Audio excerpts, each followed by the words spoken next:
घर में पाते ही एकांत, मैं रटने लगा डार्विन का सिद्धांत।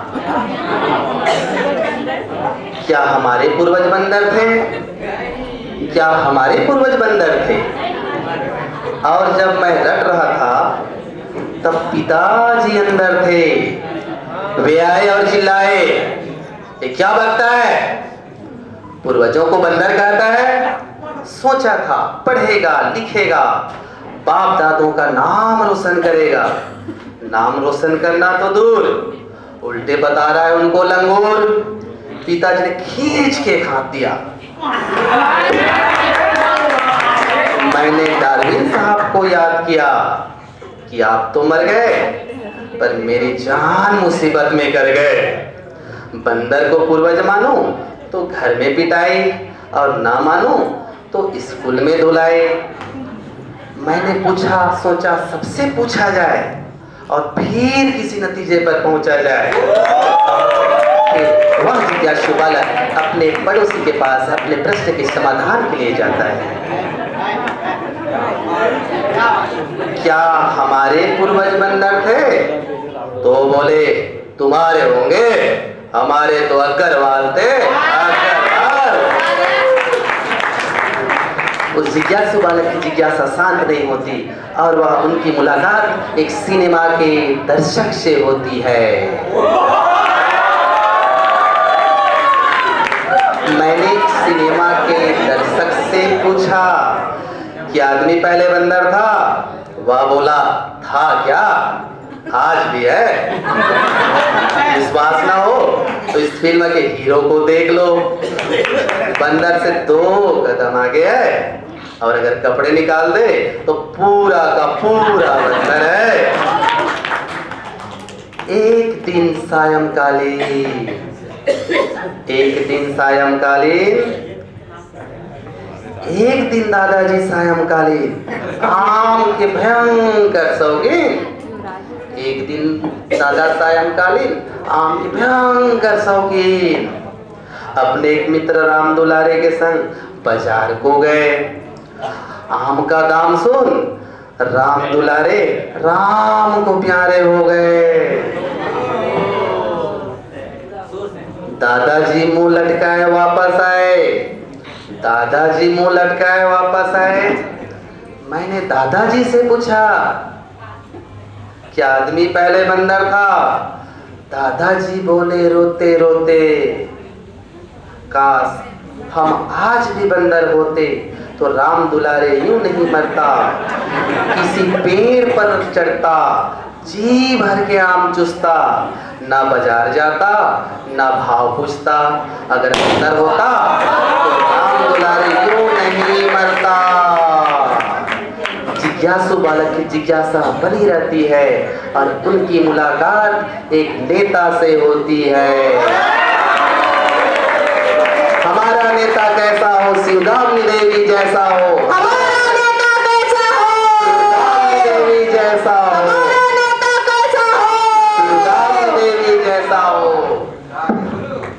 मैंने एक नेता से पूछा, क्या आदमी पहले बंदर था? वह बोला, आदमी पहले बंदर था या सही है, पर लगता है तुमको हमारी पार्टी का इतिहास मालूम नहीं है। हमारी पार्टी ने ही आंदोलन चलाकर बंदर को आदमी बनाया, उसके बाद देश आजाद कराया। बेटा हमारी पार्टी के गुणगा, हमारी पार्टी नहीं होती तो तू आज भी बंदर होता। और अगर इस बार चुनाव जीत गए ना तो हम एक और बड़ा आंदोलन चलाएंगे जिसमें बच्चे खूचे सारे बंदरों को फिर आदमी बनाएंगे। जिज्ञासु बालक की जिज्ञासा यूं ही बनी रही। उसके बाद उनकी मुलाकात एक मदारी से होता है। जिज्ञासु बालक की जिज्ञासा बढ़ती हुई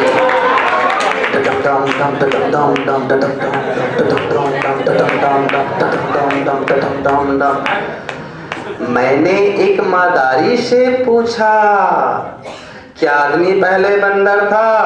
वह बोला, देख भैया, हम आदमियों को बंदर से मुकाबला नहीं करनी चाहिए। कहाँ आदमी कहाँ बंदर?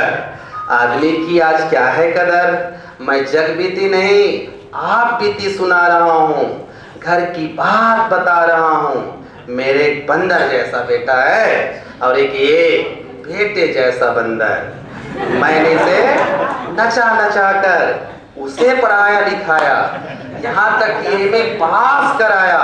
3 साल हो गए, 3 साल। वो आज भी नौकरी के लिए मारा मारा फिरता है और ऐसे में मेरा ये बंदर पूरे परिवार है। देख भैये, हम आदमियों को बंदर से मुकाबला नहीं करना चाहिए। अंत में उस बालक की जिज्ञासा यूं ही बनी रहती है और जिज्ञासा उसकी प्रबल होते हुए क्या करूं ना करूं, क्या करूं ना करूं। उसके बाद वह आध्यात्मिक गुरु ओशो रजनीश के पास जाता है। आध्यात्मिक गुरु ओशो रजनीश की जय हो। अंत में मैंने पूछा ओशो रजनीश से, क्या हमारे पूर्वज बंदर थे? वह बोले, बेटा प्रश्न समसामयिक है, मजेदार है, लेकिन एक बार बंदर से भी पूछ कर देख लो कि क्या उसे आज मनुष्य का पूर्वज बनना स्वीकार है। वह इनकार कर देगा, वह शर्म के मारे डूब मरेगा। या कोई आदमी जैसा चालाक बंदर रहा ना तो अदालत में मानहानि का दावा कर देगा कि हुजूर, हम बंदरों की प्रतिष्ठा को मिट्टी में मिलाया जा रहा है, इस भ्रष्ट और हिंसक मनुष्य को हमारा वंशज बताया जा रहा है। मनुष्य होना एक दुर्लभ घटना है, मनुष्य भी मनुष्य नहीं बना है। हरेक की बात ने मन को छुआ, हरेक की बात ने मन को छुआ, उत्तर तो नहीं मिला, उत्तर तो नहीं मिला, पर एक और प्रश्न खड़ा हुआ। अब मैं ये नहीं पूछता कि क्या आदमी पहले बंदर था, वो प्रश्न खड़ा है वहीं का वहीं। आज मैं आप सबसे पूछता हूं कि आदमी आदमी भी है कि नहीं।